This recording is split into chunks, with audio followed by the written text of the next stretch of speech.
Bien, on va commencer la séance. Alors, cette conférence est filmée en même temps pour ceux qui ne sont pas sur place, parce que la salle, comme vous voyez, n'est pas très grande. On ne pouvait pas accueillir plus de 15 personnes et beaucoup d'autres sont branchés et vont assister à la conférence depuis chez eux. Donc, bonjour à ceux qui nous regardent et bonjour à vous tous. Je vais commencer par vous présenter Edgar et présenter aussi l'école Hellé Oussal. Pourquoi Edgar est venu faire cette conférence ici. Donc Edgar a été mon collègue il y a déjà une dizaine d'années à l'université de Strasbourg au département, c'était le directeur du département d'arabe. Il est spécialiste de la civilisation, de la littérature arabe. Il a écrit une vingtaine d'ouvrages, des dictionnaires sur les symboles, etc. Bon, il est également romancier. Il s'est attaqué au genre fictionnel depuis 5-6 ans. Donc, il nous a proposé pour non seulement l'inauguration, mais également pour l'inauguration de ce type d'activité culturelle au sein de Hellé Oussal. Il nous a offert généreusement de nous faire 3 conférences sur Al-Andalus. Donc, aujourd'hui, c'est la conférence sur l'histoire, assez complexe. Donc, j'ai demandé à Edgar de ne pas trop nous noyer dans les dates, mais comme c'est vraiment un spécialiste, voilà, il va essayer de faire le maximum pour que ce soit clair pour tout le monde, mais après, vous pouvez poser des questions. La deuxième conférence qui aura lieu le 18 mars portera, je crois, sur les arts et la culture. Et la troisième conférence aura lieu le 1er avril et ce sera sur l'influence de l'Andalous sur l'Occident. Donc, il nous parlera un petit peu de gastronomie, d'art, de tout ce qui a pu être importé, exporté ailleurs. Donc, je laisse la parole à Edgar Weber pour cette conférence sur l'histoire d'Al-Andalus. C'est une histoire de 7 siècles. C'est très dense pour 45 minutes d'intervention. Voilà. Merci, ma chère collègue. Donc,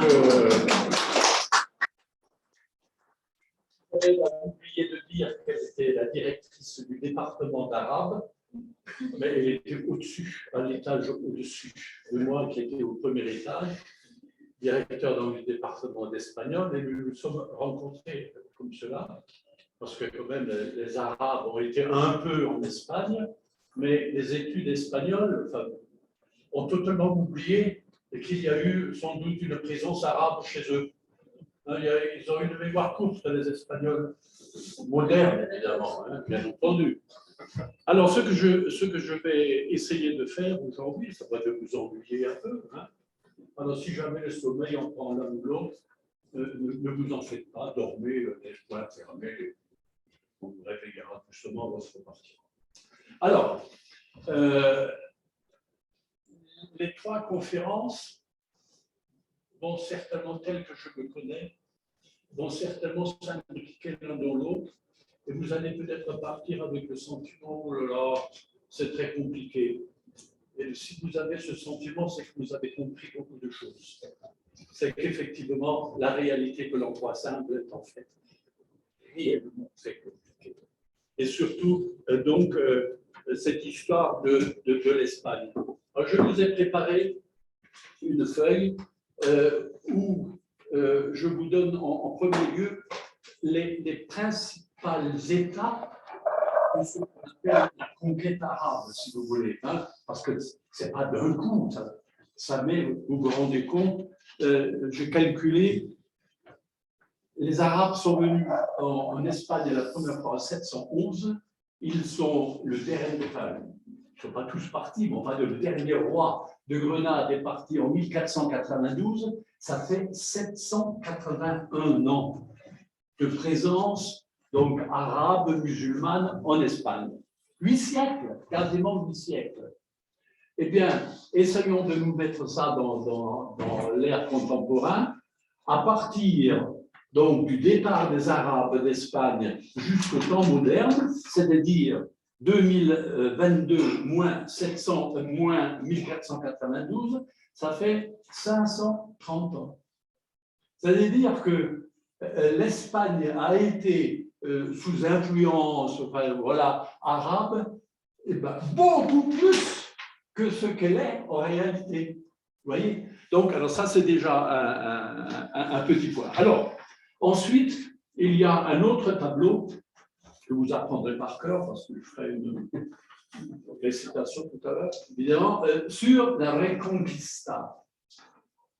Pourquoi je mets les deux? Parce qu'en fait, la présence arabe, l'avancée arabe, ne va jamais sans la réaction qu'elle produit dans la chrétienté, qui, elle, va commencer déjà une quarantaine d'années après la reconquête. Et ces deux mouvements, on ne les étudie quasiment jamais ensemble.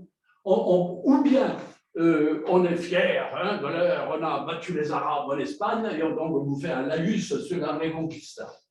Ou bien on a un peu de sympathie pour les Arabes, etc. Et on vous fait un laïus sur les Arabes qui ont envoyé l'Espagne jusqu'en 1492. En fait, c'est un phénomène extraordinairement plus complexe où l'un pénètre l'autre. C'est absolument un va-et-vient entre les deux. Alors, c'est ça que je vais un peu évoquer. Vous avez donc ce papier, il ne vous coûtera rien, n'ayez pas peur. Oui, voilà, merci. Alors,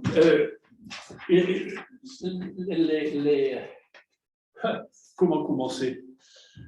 D'abord, je vais essayer de suivre donc cette construction-là. Donc, l'Espagne, bien avant, pour comprendre un peu, nous, on parle d'invasion.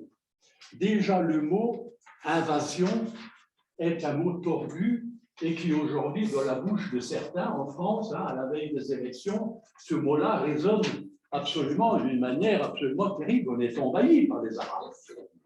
Voilà, il faut absolument les foutre dehors.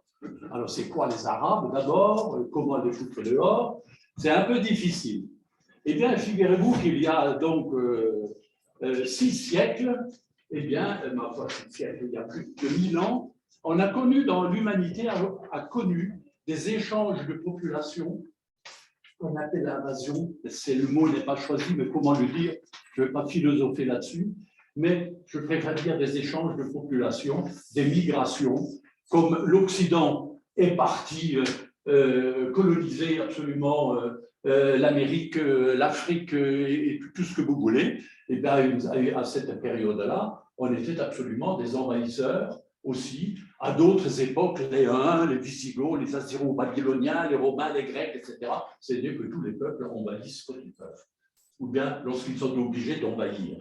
C'est-à-dire d'aller là où on peut vivre. Alors déjà, ces notions donc d'invasion, il faut le prendre non pas comme dans un esprit, je dirais, guerrier et abominable, mais disons dans un phénomène que l'homme, depuis qu'il est homme, a connu.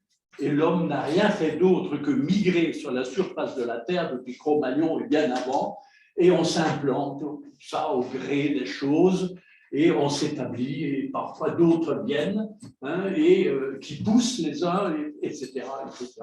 C'est tout simplement une réalité humaine, qui coûte parfois cher, mais c'est une réalité humaine. Alors, avant donc de parler réellement de l'arrivée des Arabes, essayons de déjà voir la complexité qu'il y avait dans ce que on appelle, nous, aujourd'hui, Espagne, mais qui, à l'époque, avait bien d'autres noms. Ça s'appelle Iberia, Hispania chez les Latins. Ça s'appelait aussi la Bétique, à un moment donné, sous les Visigoths. Donc, le nom, déjà le pays, la péninsule ibérique, on dit bien la péninsule ibérique, les Ibères qui habitaient là, eh bien, c'est aujourd'hui l'Espagne. Donc, je vais souvent employer le mot Espagne, mais ça recouvre à certaines périodes ces différentes appellations. Voyez.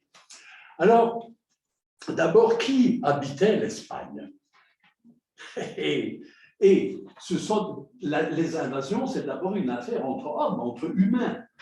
Et quels sont donc les hommes, les humains, qui sont en rapport les uns avec les autres? Et bien ça, c'est une affaire absolument terrible. C'est-à-dire, bien avant les Arabes, 6 siècles avant Jésus-Christ, eh bien déjà l'Espagne est envahie, comme l'Occident d'une manière générale, par les Celtes qui viennent de l'Inde du Nord. Alors les Celtes s'appellent Gaulois en France. En Espagne, on a retenu le mot. Non, le mot qui vient du Celte. Les Gaulois, les. Ben voilà, la Galice, les Galiciens. Et en Angleterre, les Gallois, ben voilà. Et donc, voyez-vous, donc déjà, ces populations qui s'établissent en Occident, eh bien, prennent d'autres noms et on oublie totalement qu'ils sont tous des étrangers. Et lorsque certains crétins veulent prendre leurs racines chez les Celtes, c'est-à-dire les Gaulois, par venir, ben, ils oublient que ce sont tout simplement des Celtes qui sont venus de l'Asie profonde et du nord de l'Inde. Donc, une fois de plus, des étrangers. Même si vous vous rendez compte, si les Gaulois sont des étrangers en France, où est-ce qu'on va? Alors, ils arrivent en Espagne, et enfin, tous ces mouvements, et les mouvements sont toujours poussés par d'autres peuples. Les uns poussent les autres, ça c'est un phénomène absolument. Alors, qu'est-ce qu'il y avait comme population en Espagne? Il y avait d'abord des autochtones, bien d'abord les Romains. Alors, les autochtones, c'est les Celtes. Alors, je me suis amusé, pour faire le malin, à donner un certain nombre de noms, mais il y en a une trentaine de peuplades celtes qui occupent la péninsule. Alors, peut-être que vous avez entendu parler des Albiones, des Arevaques, des Artabres, des Astures, des Bérones, des Galaécies, des Cantabres, des Celtibères. Vous vous rendez compte? Tout ça, alors ça, c'est ce qu'on appelle des autochtones. Et puis voilà qu'au 5e siècle après Jésus-Christ, de nouveau un grand mouvement migrateur, ce qu'on appelle les peuples barbares. Mais rassurez-vous, ils avaient rien de barbare, ils étaient barbares pour les Romains en décadence, hein, comme toujours celui qui vient de l'extérieur est considéré comme un barbare. Alors, c'est les Visigoths. Ils ont été précédés par les Alains et par les Vandales. Alors là, on se rapproche un peu de notre sujet, parce que les Vandales vont s'établir surtout dans le sud de l'Espagne, c'est-à-dire dans la Bétique, et ils vont laisser derrière eux un drôle de nom, la Vandalousie, qui va devenir l'Andalousie, et les Arabes qui viendront donc quelques siècles après, eh bien, ils vont appeler cela Al-Andalus. Et donc, dans la littérature arabe, c'est Al-Andalus. Alors, il y a les Visigoths, peuple évidemment germanique de l'Europe centrale, qui ont leur capitale à Tolède, mais qui sont également établis dans le sud de la France. N'oubliez pas que Toulouse et Narbonne et toute la Septimanie est un territoire wisigoth. Et donc, ils s'établissent pendant plusieurs siècles. Alors, d'autres populations vont s'ajouter non seulement à la conquête, lorsque les Romains vont conquérir la péninsule, les grands empereurs, Jules César envahit la Gaule, donc la Gaule devient romaine, l'Espagne sera envahie par d'autres, et vous voyez là, quand même deux empereurs romains, Trajan, 1er, 2e siècle, Adrien, son successeur, ce sont deux empereurs, deux grands empereurs romains qui sont nés en Espagne. Ils sont nés donc à Santiponce, je ne sais pas comment on prononce ça en espagnol, s'il y a un espagnol ici, peut-être qu'il prononcera bien. Voilà. Ça se trouve à peu près à 7 km de Séville. Donc, des gens du pays et qui vont devenir, eux, empereurs d'un empire qui va, évidemment, de l'Angleterre jusqu'au Moyen-Orient. Voyez.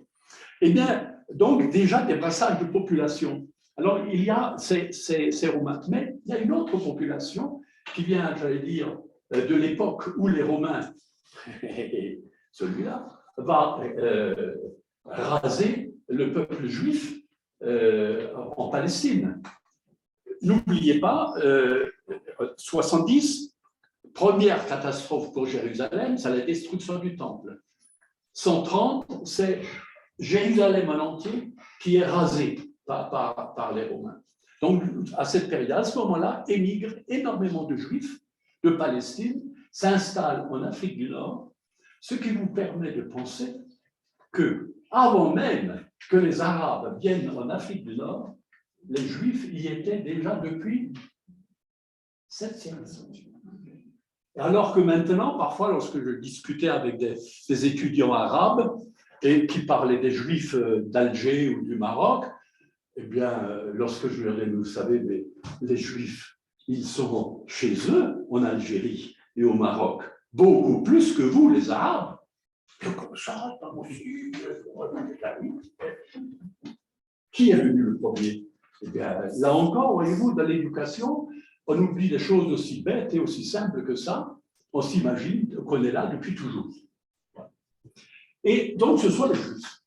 Et ce sont de très grandes communautés juives et, qui travaillent, qui ont un niveau intellectuel, culturel absolument extraordinaire, qui, donc, c'est réellement une population. Et là, effectivement, vont s'infiltrer dans ce monde déjà très divers. Vous voyez, alors, à propos de Visigoths, pardonnez-moi, les Visigoths sont intéressants. Ce sont des peuples germaniques, mais qui ne sont pas catholiques, ils sont ariens. Or, à cette époque-là, le christianisme luttait, le catholicisme, si vous voulez, ou l'orthodoxie. Il n'y avait pas encore la séparation entre catholique et orthodoxe, c'est pour ça, cette foi va venir plus tard. Eh bien, on lutte contre les ariens, qui est l'une des premières grandes hérésies chrétiennes, de Arius, qui était patriarche de Constantinople. Mais enfin, là, on fait la guerre à tous les peuples. Oh, les peuples barbares sont ariens, les Visigoths sont ariens. Et donc, ils sont en lutte contre le pape, contre la chrétienté. Et puis, il y a quelques princes. Paris vaut bien une messe. Et bien, c'est dur. Il vaut mieux se convertir pour avoir la paix. Et voilà des ariens qui embrassent la foi catholique de Rome, du pape. Mais d'autres vont rester ariens jusqu'au bout, d'un mois et des autres. Mais vous comprenez bien que lorsqu'on fait cette division-là, ce qui va se passer, c'est que ceux qui sont ariens vont commencer à lutter contre les catholiques, les latins. Et les latins ne vont plus reconnaître les ariens. Vous commencez déjà que commence à se fissurer. Et là intervient un grand concile, le concile de Tolède. Le concile de Tolède, les papes, à l'époque, ils avaient le pouvoir. Eh bien, le concile de Tolède fulmine un certain nombre d'édits contre les Juifs. Ça fait maintenant quand même quelques centaines d'années qu'on se dispute entre Juifs et ceux qui étaient Juifs et qu'on appelle maintenant chrétiens, parce que tout ça, c'est une bande de chrétiens. Jésus, que je me permets comme vite de vous dire que Jésus n'a jamais été chrétien. Il était juif et mort juif. Les apôtres aussi, on a mis du temps pour rappeler ces gens-là chrétiens. Alors, il y a donc ce fameux concile de Tolède, et bien qu'il ne va pas arranger les choses, parce que d'abord, il va persécuter les Juifs, selon l'attitude qu'il y avait à peu près partout, et ils vont persécuter aussi les Visigoths qui sont restés ariens. Et vous comprenez bien que lorsqu'il y a des persécutés, eh bien, il y a aussi des gens dont les persécutés qui vont faire bloc ensemble.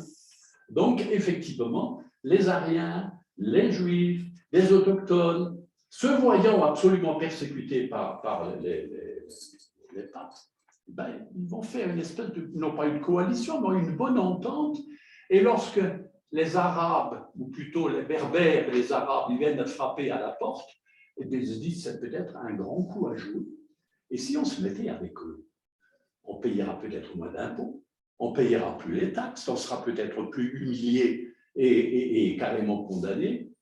Et vous voyez qu'on est là, on commence à être dans une population qui est loin d'être unifiée ou unie. Et c'est dans ce chaos-là, dans ces divisions, dans ces comment dire, ces oppositions ethniques entre elles, que va rentrer une nouvelle force. Ce sont effectivement des chefs arabes, ce sont les officiers arabes, mais dont l'armée n'est pas composée massivement d'Arabes, ce sont surtout des Berbères, c'est-à-dire de la population de l'Afrique du Nord. Alors, d'où vient peut-être le mot berbère? Qu'est-ce que c'est que ça, les Berbères ou les Kabyles? C'est un mot très simple. Berbère est la transformation de barbare.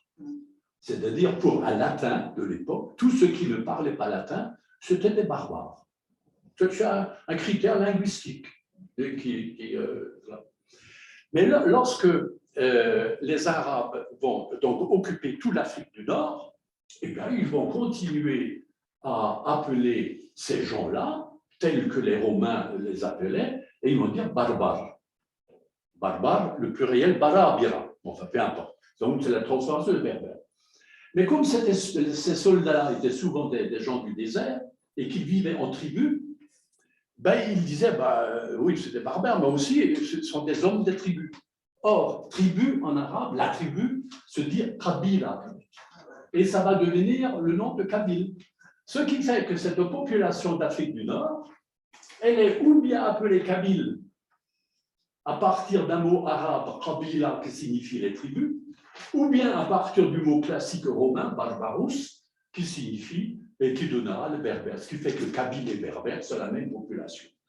Avec l'époque coloniale, les berbères, ce seront plutôt ceux qui habitent le Maroc, mais c'est une distinction totalement circonstancielle, et les Kabyles, ce sera les habitants d'Algérie. Mais c'est la même langue, de quelques nuances. Évidemment, dans un linguiste me dirait, oh là là, il y a une nette différence. Alors, dans le berbère comme dans l'arabe, il y a une différence entre le nord et le sud. Un Marseillais ne parle pas comme un Alsacien. Vous l'avez peut-être remarqué déjà. Bon, alors, c'est dans ce contexte-là, effectivement, que va se faire. Eh bien, on va y aller maintenant, on va faire un peu ces nouvelles étapes. Alors, vous allez entendre des noms bizarres. Ne soyez pas effrayés. On n'a pas besoin de retenir. Alors, vous suivez de temps en temps la feuille pour vous dire à quelle période on se trouve et comment ça se passe. Et puis, je vais. Eh bien, non, je ne vais plus rien.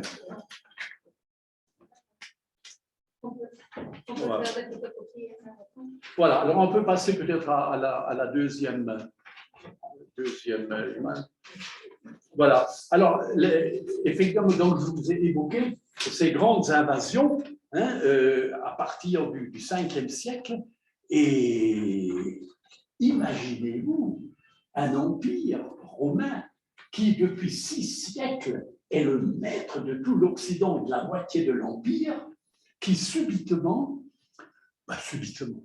qui se rend compte que leur pouvoir, il se fragilise énormément. Et alors, comment cette fragilisation, je vais dire, se réalise? C'est que les peuples que l'on disait barbares, ces peuples-là avaient des rois. Ils avaient une industrie, ils avaient des armes nouvelles, ils avaient une littérature, enfin, tout ça, ce n'était pas des peuples qui ne savaient ni lire ni écrire, loin de là. Mais, comme Rome était quand même une ville, une capitale qui attirait son monde, enfin, c'était fabuleux, ils allaient faire les études à Rome. Ce qui fait que les grands personnages, parfois, comme Attila parlait parfaitement latin. Il avait fait toutes ses études à Rome.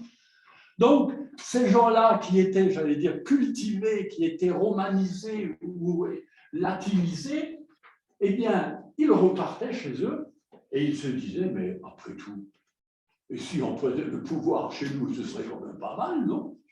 Et plus d'un peuple, les Germains, Germanus, le fameux Germanus, c'était un officier à Rome qui a pris le pouvoir et qui a battu, massacré les légions romaines en Allemagne, et ainsi de suite. Donc, il y a eu beaucoup de phénomènes de ce type. Alors,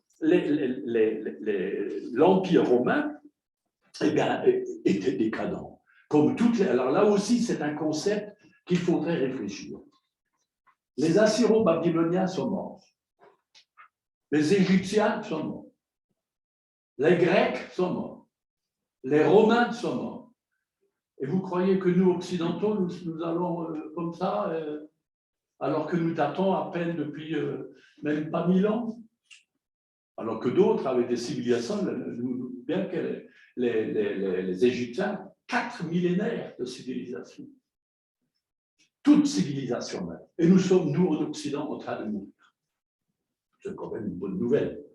Parce qu'on sera remplacé par des gens un peu plus intelligents que nous, hein, mais qui deviendront aussi bêtes que nous, parce qu'ils seront remplacés par nous. Donc, vous voyez la carte. Et donc, bon, si on regardait de plus près, on voit où se répartissent.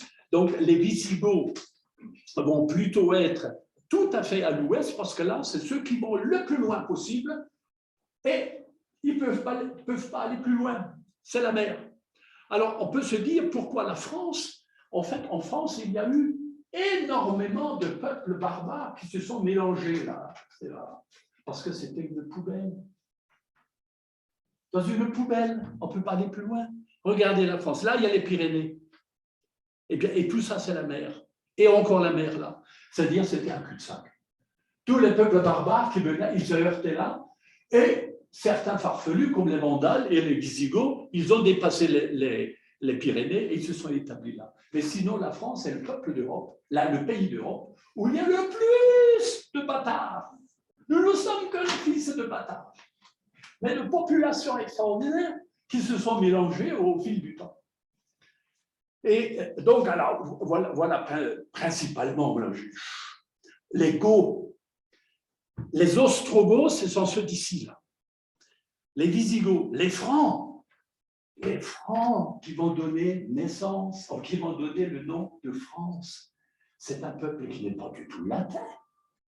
C'est germain, on ne peut pas être plus germain qu'un Franc. Eh bien, les Francs vont s'établir, surtout ils viennent de Belgique et la France. Ça, le royaume des Francs, vive Clovis. Les Lombards, la Lombardie, c'est toute l'Italie du Nord. C'est encore des Germains. Les Burgondes, la Bourgogne, voilà encore un autre peuple, etc. Les Huns, on nous dit le Hun et Attila. Ou un imbécile ou Attila, mais tout simplement une puissance extraordinaire là à l'époque, et il a fait ses raids jusqu'en France. Et ça dure. Un raid, ça veut dire généralement qu'il y a non seulement pillage, mais les femmes, généralement après, curieusement, ils ont des enfants. Donc vous voyez tout ça, tout le mélange des choses. Les Alains qui vont s'installer au nord de l'Espagne, les Suèves. En espagnol, comment on dit les Suèves aujourd'hui?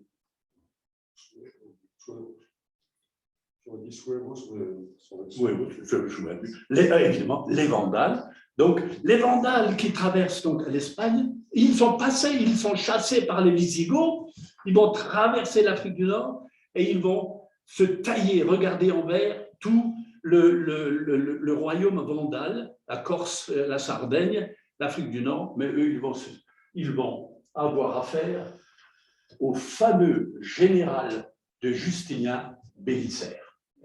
Parce que Justinien, empereur d'Orient, va vouloir, comme Poutine aujourd'hui, reconstituer l'empire d'antan. Voilà. Et il va faire la guerre, absolument, en Occident, et il va réussir. Ah bon, ça, c'est une autre affaire. Allons-y, la troisième imam. Si je continue comme ça, on aura peut-être terminé à 10h du soir. Alors, voilà. Donc, à l'Andalous, donc, je vous ai expliqué que ça venait donc des Huns. Et alors, les Vandales, nous, on a une idée, le mot vandale, c'est quelqu'un qui casse tout, c'est un vandale, etc. C'est exactement le contraire. Parmi les peuples qui ont envahi l'Occident, les Vandales étaient les plus humains. Car ce n'est pas du tout seulement manque de peau, c'était des Ariens. Ils sont restés Ariens. Donc, ils ont été absolument honnis par le christianisme ambiant. Et on leur attribuait absolument l'abomination, tout simplement parce qu'ils ne voulaient pas rentrer dans le giron des papes. Enfin, tout ça, je dis ça un peu à la hache de bois, hein. Il faudrait des nuances, mais c'est les lignes qu'il faut comprendre. Et donc, les Vandales, en 5e siècle, avec Jean Séric, c'est un personnage important, vous comprenez bien que lorsqu'on se déplace, vous vous rendez compte, c'est-à-dire quasiment de la Roumanie, et tout ça, ça se faisait à pied, à travers toute l'Europe centrale, jusqu'en Afrique du Nord, ça se fait à pied. Et il faut une organisation, il faut des armes, il faut se nourrir, il faut commander et organiser la population. Donc, vous voyez que ça n'a rien à voir avec une horde comme ça qui serait... non, c'était drôlement bien organisé. Il passe le détroit, il n'était que 80 000 enfants. On évalue à 80 000. Donc, ça veut dire qu'une population, à l'époque, relativement petite par rapport à nous aujourd'hui, mais un peuple, évidemment, à cette époque-là, on n'était pas 7 milliards d'habitants sur Terre. On n'était pas encore à 3 milliards. Vous voyez qu'entre-temps, alors maintenant, évidemment, ça change la donne. Et c'est à quelle période? Eh bien, c'est au moment, les Vandales arrivent à un moment où meurt Saint-Augustin durant le siège d'Hippone que Jean Séric prend. Alors, Saint-Augustin, quand même, si vous avez fait le catéchisme, hein, comme moi, eh bien, c'est quand même un personnage qui est important dans l'Église catholique. Eh bien, le pauvre homme, voilà, il n'a pas vu la victoire de Jean Séric et il est mort malheureusement un an avant. Mais tout ça va être donc des terres vandales. Et alors, ils avaient également une autre caractéristique vandale. Ce n'étaient pas des violents. Attention, ils ne venaient pas caressant les gens. Ils faisaient comme tout le monde, mais pas plus que les autres. Mais ils ne se mariaient avec personne d'autre que des vandales. Or, tous les autres, évidemment, et surtout les Arabes, ils vont avoir une ribambelle de concubines, et surtout la polygamie va permettre de prendre pied beaucoup plus profondément dans la population locale. Et oui, parce que ce sera des familles mixtes. Et puis, ben, finalement, ça passe et puis tout le monde admet, ben, voilà, on a tous un peu de sang arabe, un peu de sang berbère, un peu de sang vandale, un peu de sang wisigoth, et tout ça, par la fois, ça finit par être une réalité. Attila, prise de Sardaigne en 456, bon, et 534, le dernier roi wisigoth, le dernier roi vandale, Gérimère, est battu par ce fameux Bélisaire, c'est un personnage fabuleux. Et la population vandale va être totalement disloquée. Énormément de survivants seront emmenés à Constantinople et en Galatie, notamment les femmes et les enfants, et vont être totalement assimilés à la population, vont disparaître. Et les hommes seront engagés dans les armées, etc. Et se rallieront également aux musulmans qui vont bientôt arriver, les descendants. Période des Visigoths, alors là, évidemment, l'Espagne visigothique, il faudrait, ça veut dire, une conférence pour ça, parce qu'il y a des vestiges visigoths. Regardez, donc, le royaume wisigoth. Hein. Et tout le sud, donc Toulouse, Narbonne, Carcassonne, tout ça, ce sont des capitales visigothiques. Et donc, je me répète, avec ces distinctions qu'au début, ils étaient ariens, et donc persécutés par les chrétiens du pape. Mais à partir du moment où ils vont se scinder en deux, où les uns vont rejoindre le catholicisme, là, ils vont énormément s'affaiblir. Parce qu'il y aura continuellement d'abord une lutte entre eux. Parce que chacun veut rester roi. Il y aura donc des rois wisigoths vandales et des rois wisigoths chrétiens. Et ils vont se faire la guerre, ils vont se chamailler, et c'est dans cette désunion-là que s'engouffrent les Arabes. Allons-y, on va aller plus loin. Alors, oui, l'Empire romain. Alors, l'Empire romain va jouer, nous sommes toujours à la même période, au 5e siècle, c'est-à-dire au moment où les peuples barbares prennent l'Italie, prennent la France, prennent l'Espagne, il y a un autre bonhomme qui veut reconstituer l'Empire, c'est Justinien. Or, c'est un grand bonhomme, Justinien.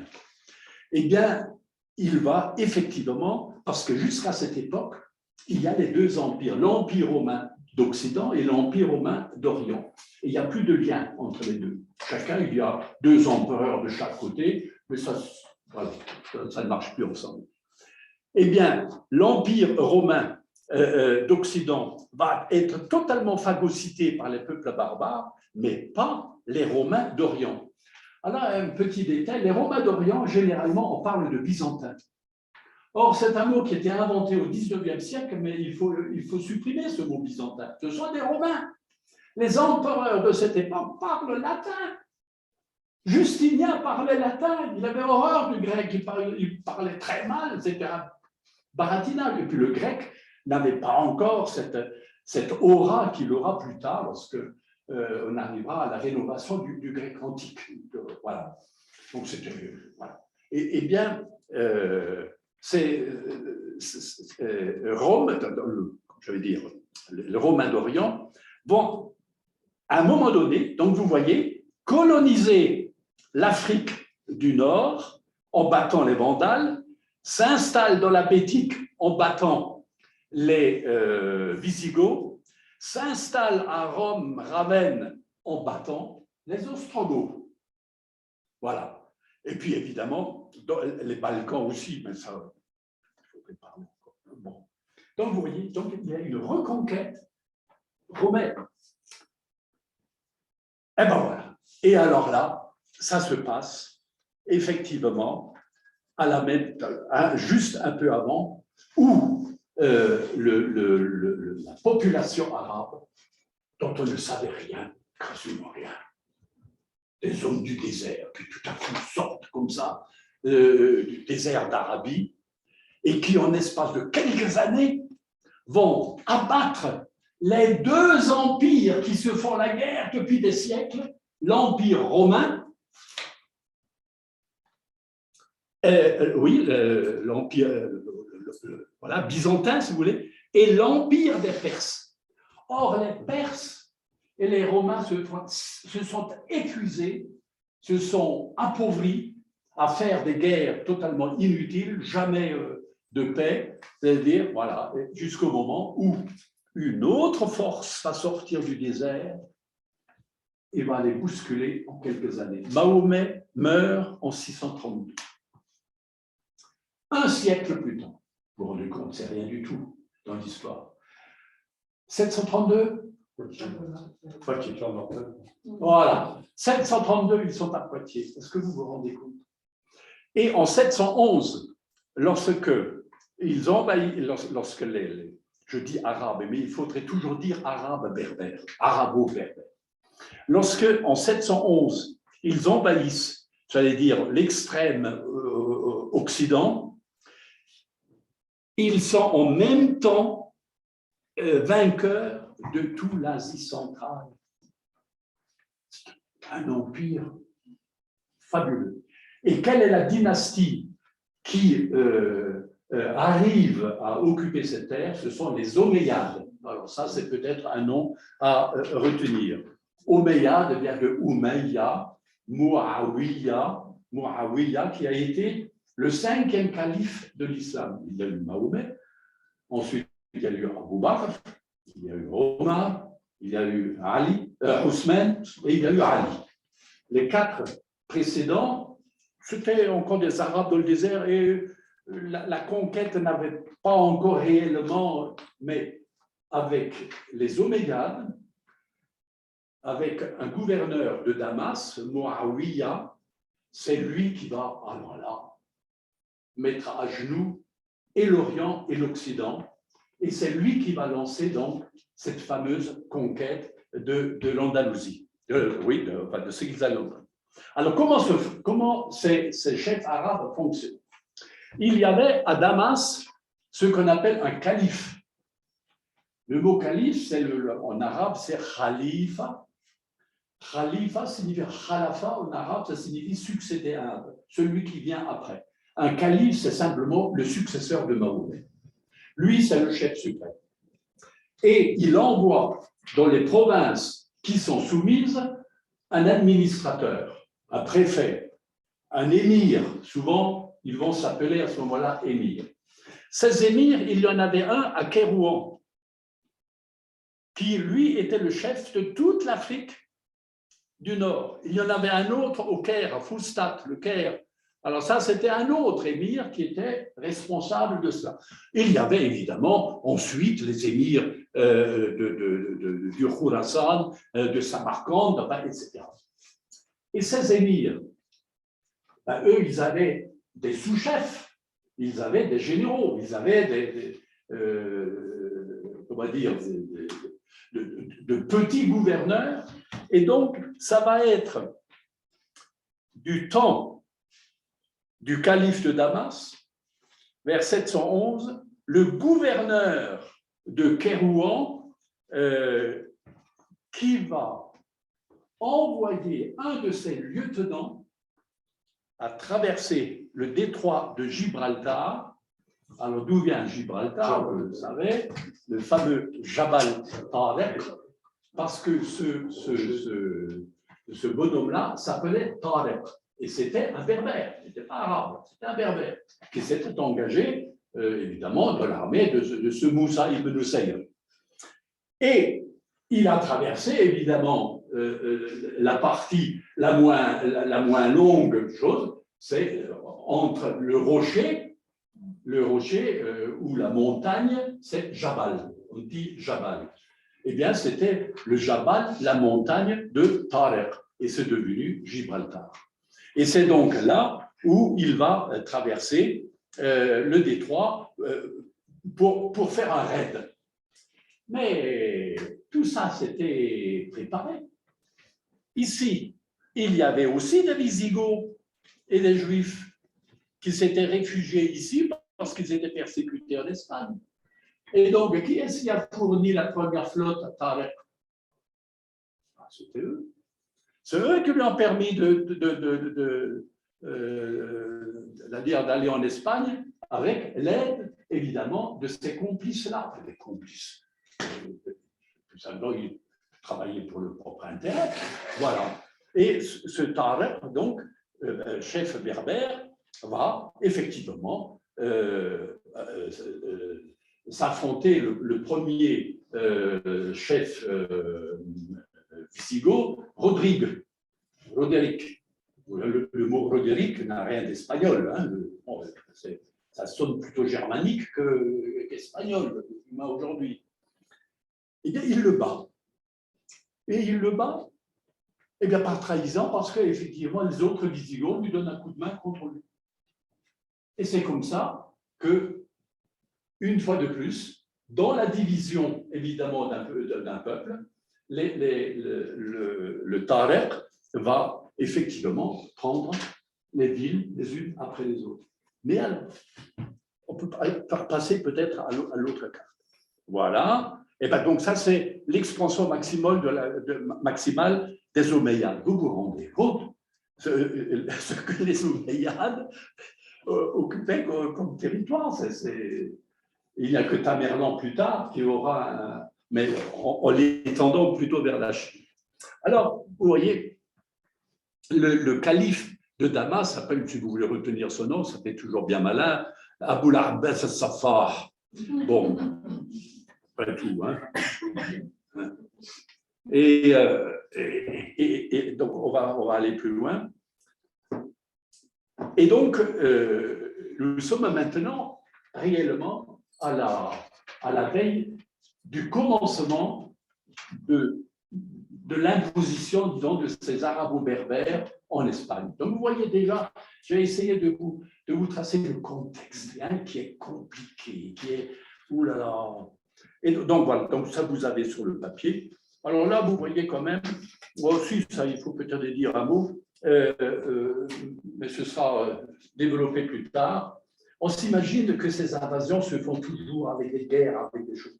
Non, ça peut se passer avec tout simplement des alliances, avec des traités. Ça peut se faire dans des arrangements, etc. Ce n'est pas uniquement en faisant couler le sang.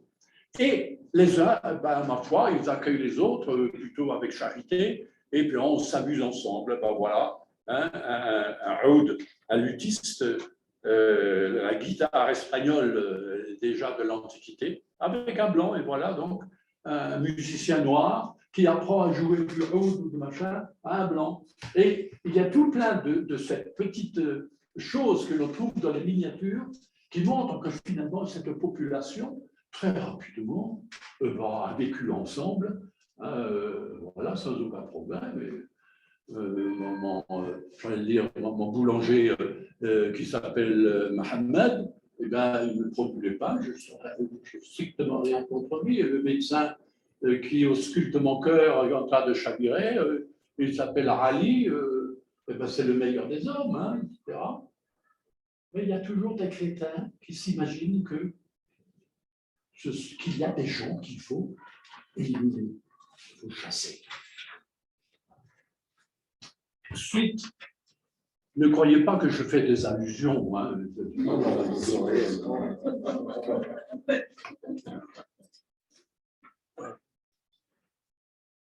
Voilà, et donc ça y est, on y est. Voilà donc le Tariq. Alors, vous voyez que les choses se font. Alors, le parcours, c'est celui-là, celui qui est violet. Là. Voilà, ça, c'est vraiment, vous vous rendez compte, c'est quand même pas rien. C'est déjà toute l'Espagne jusqu'au nord, hein, où ce sont des successions de raids. Et alors, le raid, c'est essentiellement quoi d'abord? Eh bien, c'est d'abord ramasser tout ce que l'on peut trouver et qui est bien. L'or, la vaisselle, les habits, etc. Après tout. Hein? Voilà. En vol. C'est ça. Mais pas forcément, on ne massacre pas. Si vous donnez joliment vos vêtements, donc vous les sortez. Hein? Eh bien, le Tariq se taille quand même, fait un sacré travail, il devient, voilà, quasiment, on va jusqu'aux Pyrénées, mais oulala, où est-ce que ça va s'arrêter? Ça va s'arrêter pour qui? Pour Moussa ibn Hussein, qui est le gouverneur de Kérouan. Il commence à dire, mais si je laisse faire, ce bonhomme-là, il va s'installer là. Il ne va plus me reconnaître comme son supérieur et il va se tailler, évidemment, un royaume. Là, il va s'entendre avec les Visigoths, les Juifs et les chrétiens qui le veulent. Et bien, donc, le Moussa ibn Hussein, le Vert, va immédiatement, 2 ans après, va exactement suivre tout l'itinéraire du premier. Et il le chope aux endroits où il peut, même surtout à Tolède, où il lui dit, écoute mon gars, tu vas me rendre tout ce que tu as ramassé jusqu'à maintenant, tu vas me le donner. Et il le dépouille quasiment de tous ses biens. Ce qu'on ne compte pas de ça, il dit maintenant, c'est fini pour toi. Tu n'es plus commandant. Et il va mettre à sa place ses 2 fils. L'un s'appelle Abdelaziz, et bien Abdelaziz, et ben voilà, il va longer la mer, il va donc, aujourd'hui le Portugal, en fait c'est la Lusitanie, et bien il va se rendre à maître du sud de l'Espagne. Et son autre fils, Al-Hurr, le bleu, celui-là, Tolosa, c'est-à-dire Toulouse. Il va faire la conquête, effectivement, du Languedoc jusqu'à Toulouse. Alors, je ne peux pas me retenir de vous raconter quand même une anecdote pour vous dire que tout ça, ce sont des raids, c'est-à-dire des vols. Et il y a donc, que je ne m'égare pas, il y a à cette époque-là, à Toulouse, un duc qui s'appelle le duc Eudes. Alors, c'était un Aquitain qui en avait ras-le-bol d'être envahi tous les ans au printemps par Charles Martel, c'est-à-dire un Franc.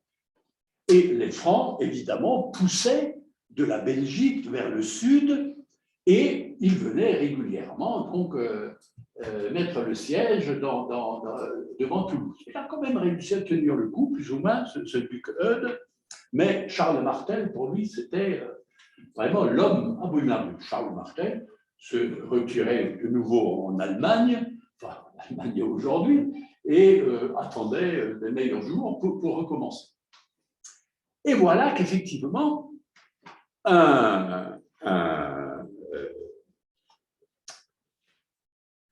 général, ou si vous voulez, oui, un chef qui s'appelle Mounoussa, se rend en Aquitaine, ramasse pas mal de richesses, attrape la fille du duc Eudes et, dommage pour lui, tombe amoureux de cette fille. Il l'épouse et voilà que le duc Eudes devient maintenant le beau-père d'un arabe qui normalement devait envahir son pays. Et il se dit, mais c'est une bonne nouvelle cette histoire-là. Peut-être que maintenant, je vais pouvoir, moi, prendre mon aise par rapport à Charles Martel et me tailler peut-être grâce à ce fameux Mounouza, me tailler une place, un royaume. Je vais transformer ça en royaume. Manque de peau, les espions rapportent ça au gouverneur de Tolède, qui immédiatement, alors lui s'appelle Abdelrahman al-Rafiqi. Et là, il va le chercher et à Pampelune, l'affronte et le tue. Et il envoie sa belle dans le harem de Damas, comme cadeau au calife de Damas. Et il continue, effectivement, nous sommes en 731, traverse Bordeaux, la Charente, dans tous ces pays, et se présente en 632 dans la région, en 732, dans la région de... Et là, pendant des semaines, il y a affrontement entre les Francs et cette armée arabo-berbère. C'est toujours indécis. Et ce sont deux techniques de guerre totalement inconnues par les Francs, qui eux avaient une cavalerie lourde, donc ils fonçaient sur l'ennemi, évidemment, pour l'écraser. C'était les tactiques de l'époque. Les Arabes, eux, eh bien, c'est des escarmouches, mais dès qu'il y avait contact, tous les cavaliers partaient dans tous les sens, et les gars ne savaient plus sur lequel il fallait tirer. Et donc, ces deux techniques les ont fatigués, et manque de peau, Al-Rafiqi, donc le gouverneur, est blessé et meurt dans la nuit d'une de ces attaques.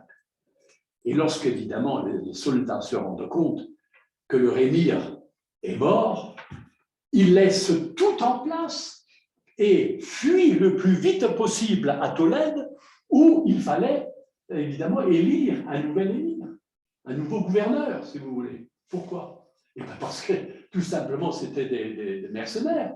C'est que s'ils ne sont pas sur place et sont enrôlés tout de suite, ils ne sont plus rien. Donc, il fit. Et Charles Martel envoie ses espions vers le camp arabe, et un beau matin, ils se disent, mais qu'est-ce qui se passe? Il n'y a plus personne ici. Alors voilà, il n'y a plus personne. Ils sont totalement ébahis. Et tout était resté sur place. Vous vous rendez compte? Tout ce qu'ils avaient ramassé dans tous leurs raids depuis Bordeaux, etc., était là tout le temps. Il n'y avait plus qu'à ramasser ça. Et dans l'histoire française, ça devient un fantastique mythe. Les Arabes ont été battus. Arrête les Arabes. Les Arabes, oui, c'est ça. Et Charles Martel, oui, arrête. Il n'a rien arrêté. Ce n'était pas des Arabes, c'était plutôt des Berbères. Voilà, ils n'ont surtout pas eu de victoire. Voilà, c'était une circonstance. Enfin, mais ils vont rester dans la Narbonnaise encore une cinquantaine d'années. Jusqu'à ce que Pépin le Bref, le fils de Charles, le fils de Charles Martel, va lui effectivement continuer la poussée franque, évidemment en Aquitaine et en Septimanie, etc. Et là, effectivement, les Arabes vont, ça va cesser. Voilà. Donc, ça, ça, c'est vraiment la période des grandes conquêtes. Après, c'est l'organisation du pays. Alors là, voyez-vous, nous sommes peut-être à la deuxième. Hein, on est à la deuxième partie de voilà. Bon, ça, c'est, voyez-vous, donc, c'est dans l'enluminure, Tarek, le détroit de Gibraltar, ça ne fait que 14 km entre les deux. Et puis voilà, ce fameux Jabal, c'est cette montagne. Voilà, on peut passer. Alors voilà, donc, mais ça, je crois que je l'ai suffisamment dit, c'est-à-dire que Moussa ibn Nusayr, c'est le gouverneur de Kérouan, qui envoie donc son délégué, si vous voulez, le fameux Tarek. Voilà, donc vous voyez, je reprends un peu ça. Donc on peut alors, les premiers, alors petit résumé pour mémoriser. Moussa ibn Nusayr donc, confie à Tarek ibn Ziyad une armée de 7000 berbères. Donc, on évalue tout ça pour venir en aide. Vous voyez, attention, ce n'est pas une conquête. Pour venir en aide au comte byzantin Julien, comte de Ceuta, en opposition au roi wisigoth Roderick. Donc, vous voyez bien que dans quel contexte cette histoire va finalement se faire. Tarek arrive à battre l'armée de 22 000 hommes de Rodrigue à Guadalete, près de Cadix, et où une grande partie de la noblesse visigothique est tuée, et avec le roi. Et effectivement, enfin, c'est arrivé souvent que lorsque le roi ou le prince, etc., est capoute, eh bien, voilà. Ce qui devrait arriver à Poutine aujourd'hui, mais enfin, bon, ce serait peut-être mieux. Tarek prend Cordoue, accueilli par les Juifs, bras ouverts. Pour quelle raison? Je vous l'ai dit. Je l'ai écrit. Eh bien, parce qu'il subissait la persécution visigothique des siècles précédents et surtout du fameux colloque de Tolède. Alors, et les Juifs vont occuper, donc à ce moment-là, comme ce sont quand même des aides, une place prépondérante. Ça deviendra, et certains deviendront ministres des Finances, c'est-à-dire vraiment le nerf de la guerre. Parce qu'en fait, ces chefs arabes, et ça c'est intéressant à faire remarquer, les grands bonhommes comme Abdelrahman ou Al-Mansour ne faisaient pas confiance à leurs condisciples arabes. Ils s'entouraient justement de ces intellectuels juifs ou visigoths, qui étaient évidemment ultra minoritaires, et ils en faisaient leur ministre, leur grand gouverneur. Voilà. Et c'est ça qui a donné lieu à ce fameux mythe andalou où c'était embrassons-nous follement. Hein. Pas du tout. Il n'y a jamais eu une entente en Andalousie. C'était une suite de rivalité, même aussi de pacification, de choses, etc.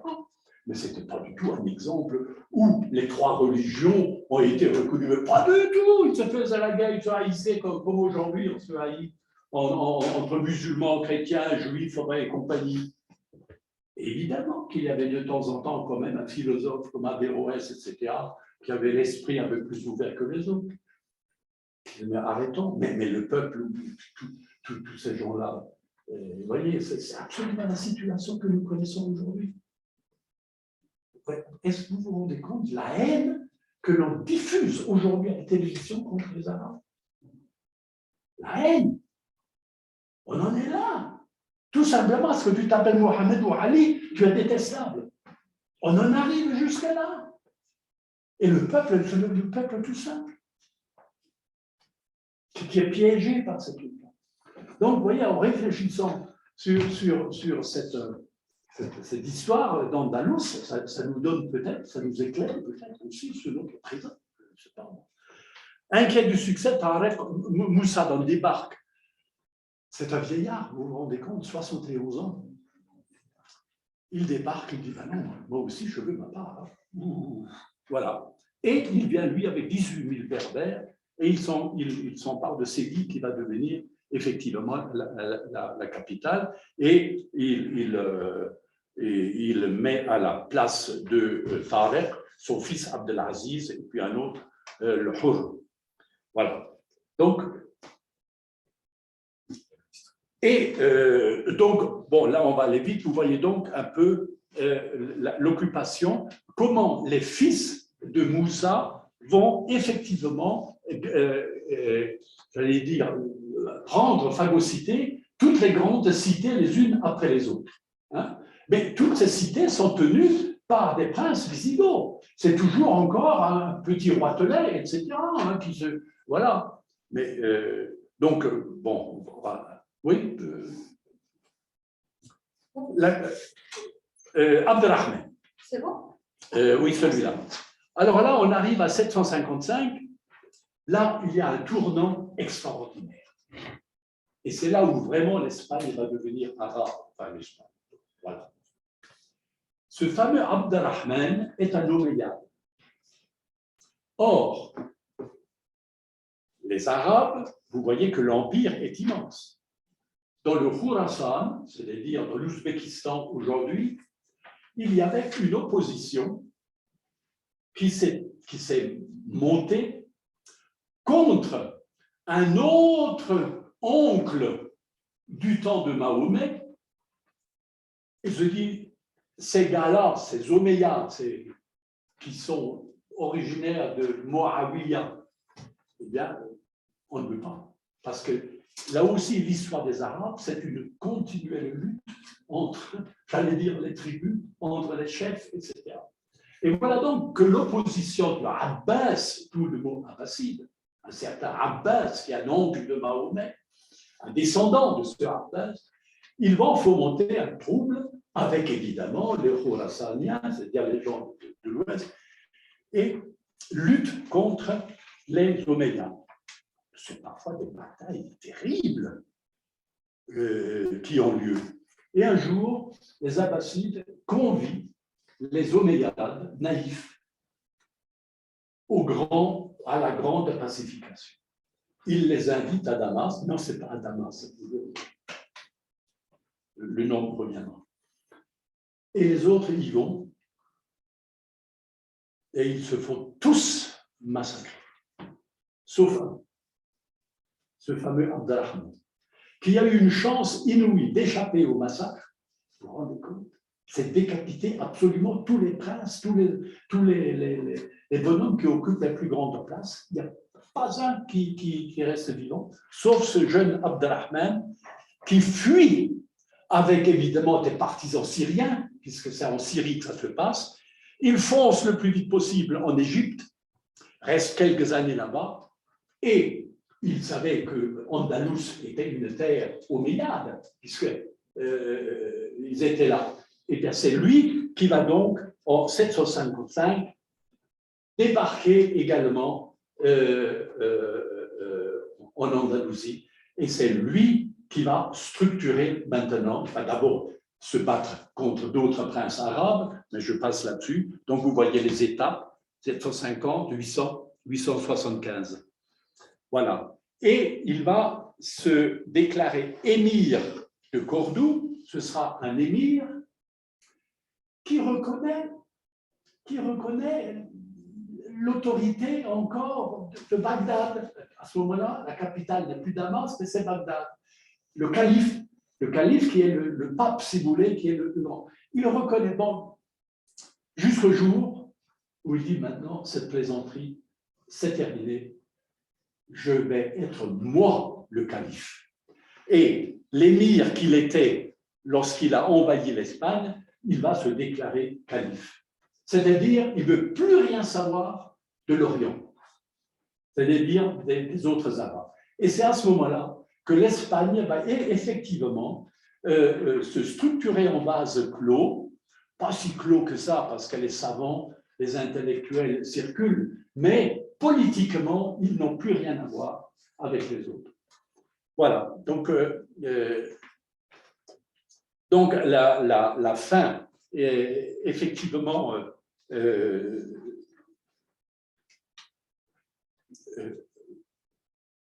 nous sommes, allons-y plus loin, voilà, le calife, voilà, c'est plutôt, donc voilà le fameux Abd al-Rahman en 932, un descendant, pardon.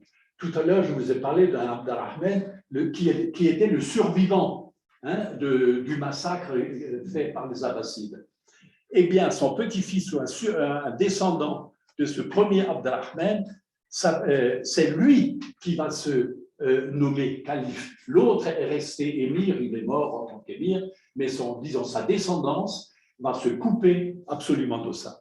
Donc, qu'est-ce qu'il fait? Eh bien, immédiatement, lutte contre les rois de Léon et de Pampelune. Les chrétiens remportent une victoire, perte de 84 000 Arabes et de son Coran doré. C'est une des grandes défaite, justement, parce qu'il avait un Coran dans un livre doré, mais une paire de 80 000, c'est quand même beaucoup. Son règne dure à peu près 49 ans, mais sous son règne, l'Espagne brille d'une manière absolument incroyable, un grand succès dans l'art, dans les sciences, dans le commerce, surtout la traite des esclaves et des eunuques. Il faut savoir qu'à cette époque, un eunuque était extrêmement cher. Et l'eunucat, qui était interdit par Justinien et dans le monde chrétien, se pratiquait évidemment par les Arabes, et on avait toujours besoin d'eunuques dans les palais, évidemment, pour les Arabes. Donc, vous vous rendez compte, c'est lui qui va donc construire Cordoue, et on va trouver, on évalue à cette époque 600 mosquées à Cordoue, 900 bains, 28 faubourgs. C'est une capitale absolument magnifique. Alors ça, c'est en Espagne, vous connaissez peut-être Medina de Zahra. C'est, voilà, qui est un palais, c'était, voilà, un des très grands palais qu'il avait fait construire en 938 pour plaire à sa belle qui s'appelait Zahra, la fleur, etc. Voilà, donc l'argent, il va frapper monnaie, enfin quand même, voilà. C'est là où il y a réellement un pouvoir, allons-y. Et son autorité, regardez là, eh bien, elle va jusqu'aux Pyrénées, et tout ça, c'est le califat arabe, jusqu'à sa mort en 961. Ensuite, la succession d'Abd al-Rahman, il y en aura encore un qui va suivre et qui va maintenir, j'allais dire, la grandeur de cette civilisation arabe, c'est le fameux Al-Mansour. Alors, vous voyez, lui aussi a commencé, j'allais dire, sa renommée ou sa campagne par le fameux massacre en 997 de Saint-Jacques de Compostelle. Ça, c'est resté dans la mémoire des chrétiens, comment on peut saccager Saint-Jacques de Compostelle, le lieu de pèlerinage évidemment fabuleux de toute l'Europe. Hein. Et ça a mobilisé, ça a, j'allais dire, donné, non pas naissance, parce que les rois de Léon et de Pampelune avaient déjà combattu. Mais là, c'était vraiment maintenant, la chrétienté doit se réveiller pour arrêter ça. Il ne faut plus que ça se reproduise. Voilà.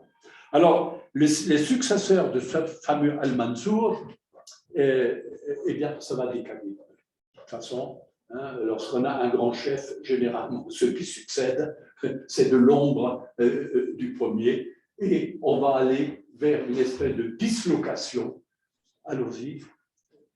Voilà, les taïfas. Les taïfas, c'est-à-dire les successeurs de Mansour, disparaissent, et chaque ville qui est un centre intellectuel, des grandes comme Séville, Cordoue, Tolède, Mérida, eh bien, c'est des villes qui ont une richesse formidable. Eh bien, l'émir, tout simplement celui qui a le fric, se déclare émir ou se déclare prince, et il dit maintenant, je n'ai plus rien à foutre avec vous, avec personne, ça, je suis chez moi.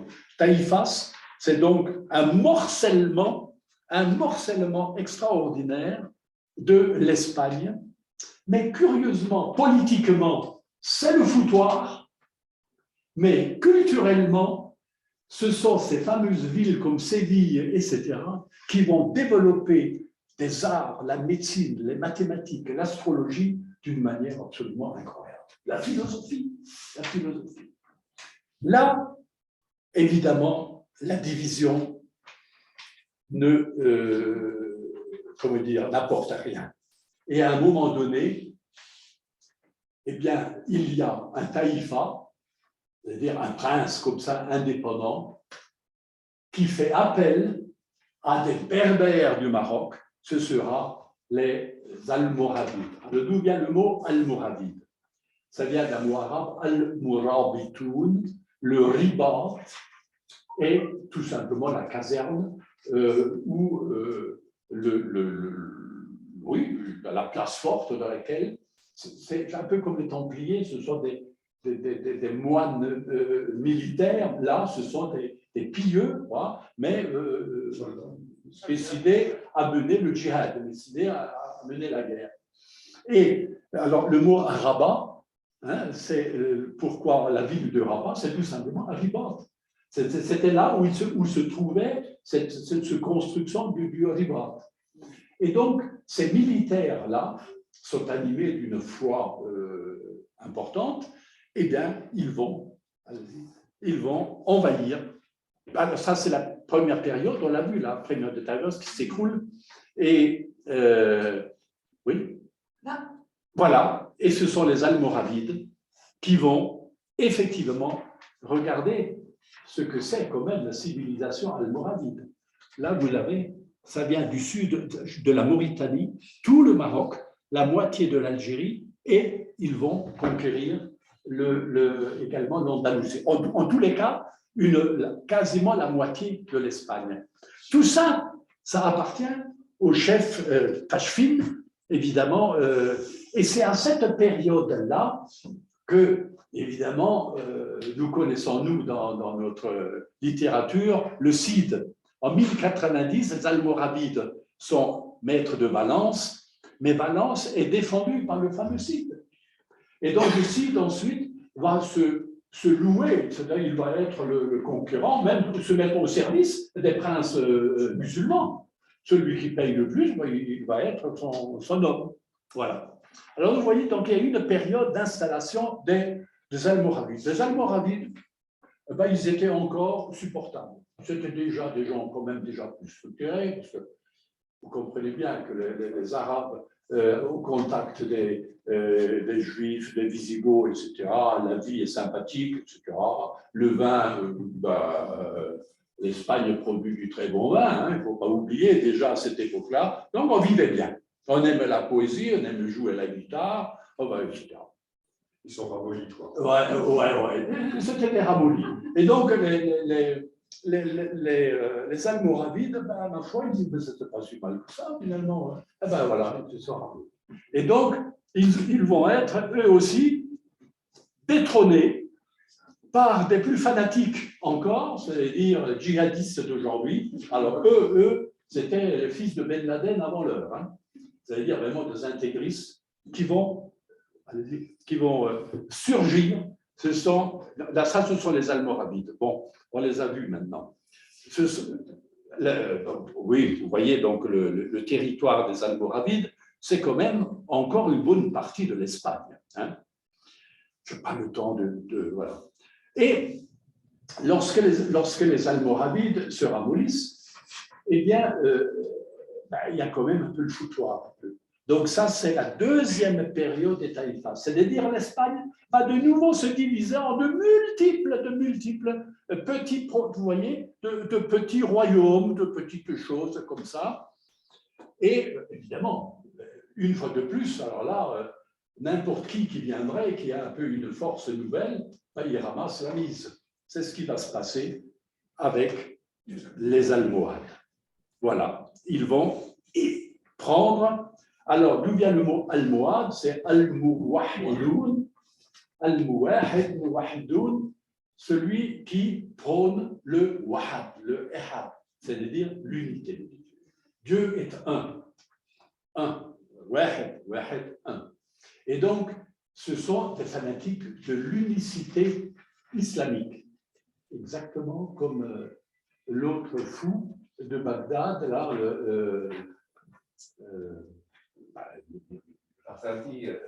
pardon?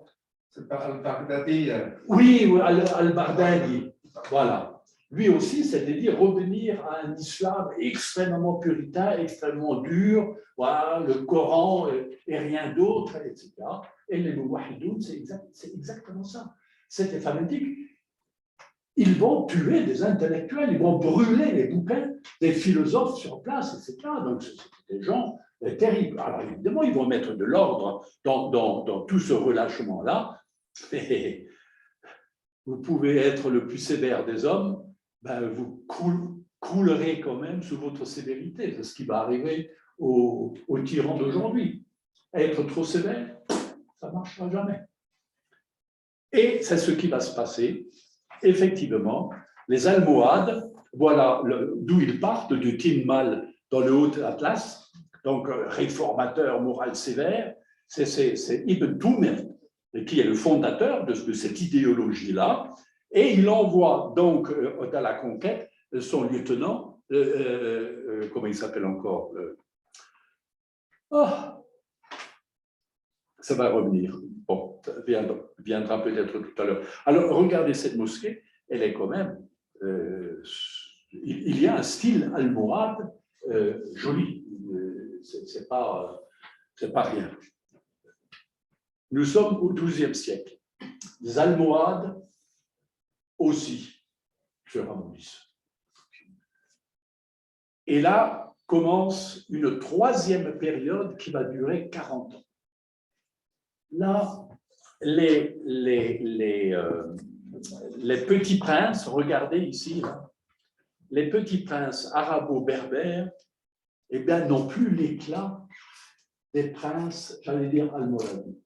Et vous voyez maintenant les terres chrétiennes, Léon, Castille, Aragon et Navarre, qui, eux, se structurent d'une manière, là, maintenant, de plus en plus solide. Et c'est là où on peut réellement dire, à partir des Almohadoun, que la Reconquista va réellement, alors là, mettre le paquet et décider maintenant à en finir. Si vous voulez aller plus loin, eh bien, la fin de la Reconquista, ça, donc, cette fameuse période, troisième période des Taïfas, elle aboutit à quoi? C'est-à-dire à une avancée gigantesque de Léon et des princes chrétiens. Et ça, vous voyez les différentes étapes. Voilà, vous l'avez sur le papier. Là. Voilà, vous avez les dates. Vous voyez l'avancée un peu et puis la perte de ça. Mais à cette période-là, se forme encore un seul taïfa, c'est-à-dire un seul prince qui va gouverner sur 3 provinces. C'est ce qu'on dira le roi de Grenade, mais ce n'est pas un roi, c'est un émir. Ce sera, disons, la période de Grenade qui va se terminer en 1492. Par qui? Ferdinand IV. Voilà. C'est eux qui vont maintenant parachever cette conquête. Donc, l'émirat de Grenade, évidemment, va encore briller. Regardez quand même, de 1238 à 1492, c'est quand même presque 3 siècles, où il y aura encore un art absolument fantastique. Ben, il suffit d'aller à l'Alhambra pour voir quel raffinement il y avait là. Donc, vous voyez, Grenade allait quand même relativement plus loin que simplement la ville. Mais là aussi, ça va se rétrécir au fur et à mesure. Allons-y. L'Alhambra, donc, quelques photos, mais je reviendrai là-dessus si vous m'invitez une autre fois. Expulsion, alors, conséquence de cette affaire-là, eh bien, non seulement beaucoup de musulmans vont être chassés, et ceux qui vont rester sur place, on va les appeler comment? Alors, bon, ceux qui se convertissent, ils deviennent chrétiens, on les oublie, mais ceux qui restent sur place et qui continuent au début à pratiquer l'islam. Les Moudéras. Mais les chrétiens qui sont sous la domination arabe, mais qui restent chrétiens, on les appelle les Mozarabes. Voilà. Donc il y a deux populations. Qu'en est-il des Berbères juifs? Est-ce qu'ils se sont convertis à... Alors, voilà. D'abord, il y a des juifs qui se convertissent au christianisme parce qu'ils ont leurs biens, etc. Les uns par conviction, les autres par intérêt. Enfin, ça, c'est tout à fait normal. Et il y en a énormément. Regardez, l'expulsion des Juifs d'Espagne. Donc, ça, c'est en Italie. Et il y en a énormément qui veulent s'installer au Liban et beaucoup dans ce qui sera l'Empire ottoman. Et évidemment, regardez bien, en Afrique du Nord. Voilà, bien entendu. Voilà. Alors ça, c'est une des conséquences. Voilà, cette folie. Parce que Isabelle de Castille va évidemment émettre, au bout de quelques années, c'est-à-dire toutes les promesses qui ont été faites à l'acte de la reddition ne vont pas être tenues. Ils vont exiger maintenant la conversion des Juifs et des musulmans. Et la puissance de l'Inquisition à l'époque. Oui, voilà, exactement. Et c'est là où va naître, effectivement, l'Inquisition peut détecter celui qui est vrai catholique ou pas, etc. Et vous avez la ruse qu'ils employaient, les inquisiteurs, pour savoir s'il était musulman ou pas. Et je crois qu'il y avait des repas où on servait du porc, non? Ils les invitaient, ils faisaient passer un plateau de charcuterie, et celui qui n'en prenait pas, il se dénonçait, quoi. Voilà, tu vas être tellement gars, pourquoi tu manges pas ça? Ah ben moi je ne mange pas de porc. Ah ben d'accord, on a compris. Allez hop. Donc, et alors, les moudéhars, c'est-à-dire donc les musulmans qui ont encore tenu un peu sur place, mais qui eux aussi vont être éliminés, eh bien, eux vont quand même, j'allais dire, briller par un art, l'art moudéhar, dans l'exemple le plus beau, évidemment, est l'Alcazar de Séville. Voilà. Donc, voilà ce que je voulais vous présenter comme complication de cette chose que l'on appelle l'invasion, mais qui est un grand et long processus de peuple, voilà, etc., qui devrait nous faire peut-être réfléchir à nous-mêmes. Et pourquoi sommes-nous aujourd'hui en train de répéter les sottises des autres du Moyen-Âge? Voilà.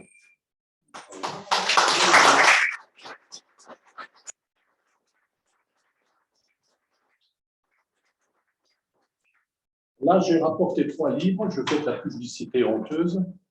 Al-Andalus, c'est des actes d'un colloque que j'ai fait, et vous pouvez l'avoir pour 10 € symbolique. Là, il y a quelque chose de très intéressant, musulmans et chrétiens dans le haut Moyen-Âge, aux origines de la reconquête aragonaise. Ça, donc, c'est, bon, si ça vous intéresse, vous n'êtes pas obligé. Voilà. Donc, si vous avez maintenant des questions.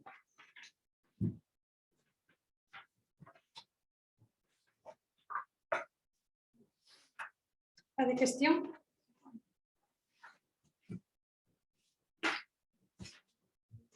Oui. Vous avez mentionné beaucoup de populations au début de votre conférence. Il y a peut-être un nom que vous n'avez pas évoqué, c'était les Phéniciens. Oh mon Dieu, mais évidemment, bien sûr. Vous ne seriez pas libanais? Mais dans la région, n'est-ce pas? Mais oui, mais vous avez mille fois raison. Mais bien entendu, l'importance des Phéniciens qui vont, j'allais dire, coloniser toute la Méditerranée, oui, oui, oui, oui, oui. Oui. Mais ça aussi, j'allais dire, c'est... Eux aussi venaient de quelque part. Comment? Eux aussi venaient de quelque part. Et eux aussi, mais oui, mais c'est ça, c'est ça. Marseille était allez dire, une capitale, et puis surtout Carthage, évidemment. Carthage, qui est la capitale des Vandales. Après, ça devient la capitale des Vandales. Et donc, il y a là des Phéniciens.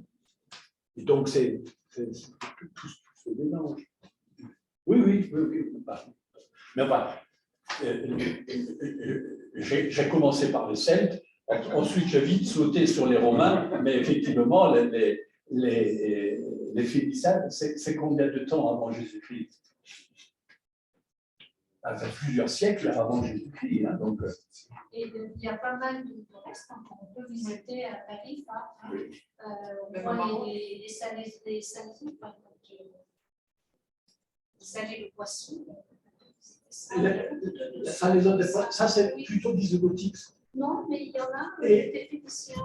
Des Phéniciens. Ah oui. Il y a des murailles au Maroc. À Tarif, et à Arcile, à la ville d'Arcile, au Maroc. C'est près de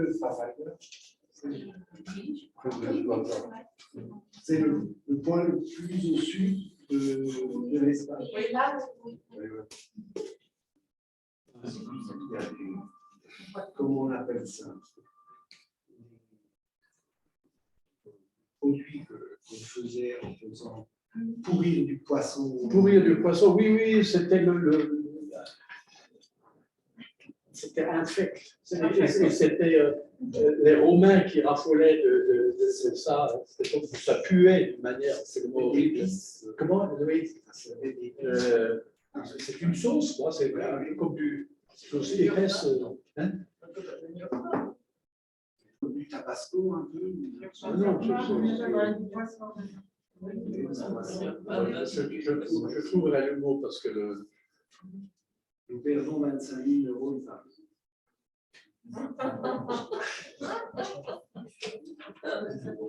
C'est un peu comme le fougue, hein, mais au goût du poisson. Une espèce de fougue. oui, c'est une sauce à base de poisson.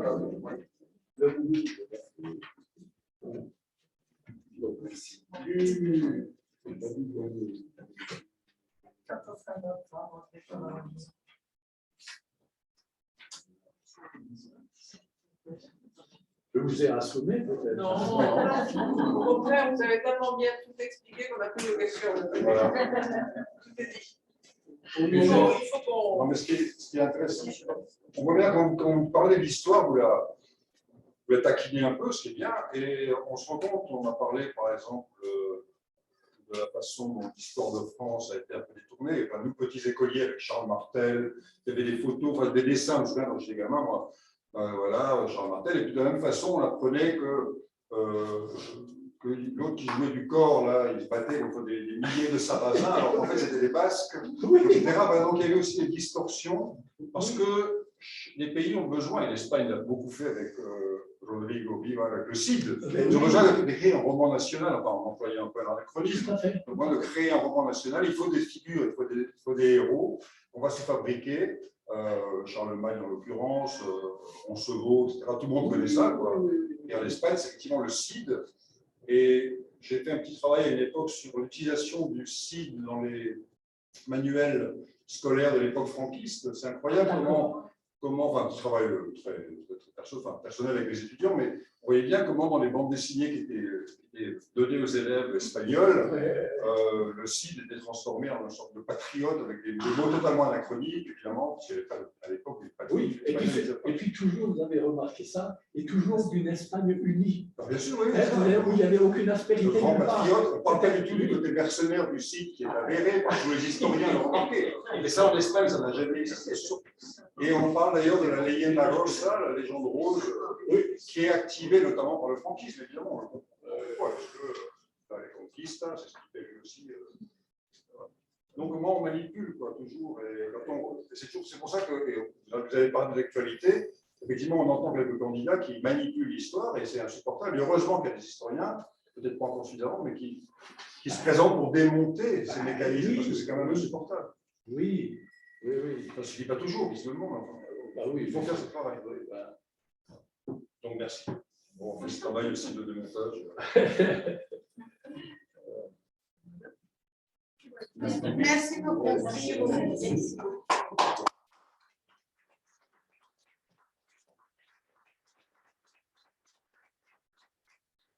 Le prochain rendez-vous, c'est le 18 mars, à la même heure, ici, au même endroit. Il faut s'inscrire, vous pouvez peut-être même dès maintenant, si ça savent déjà qu'ils vont le faire, auprès de Diane. Oui, ah oui. Et ce sera sur, je crois, la culture et l'art. Ou c'est Oui, d'abord oui, c'est-à-dire le côté Artistique. les philosophes, la poésie. science. D'accord.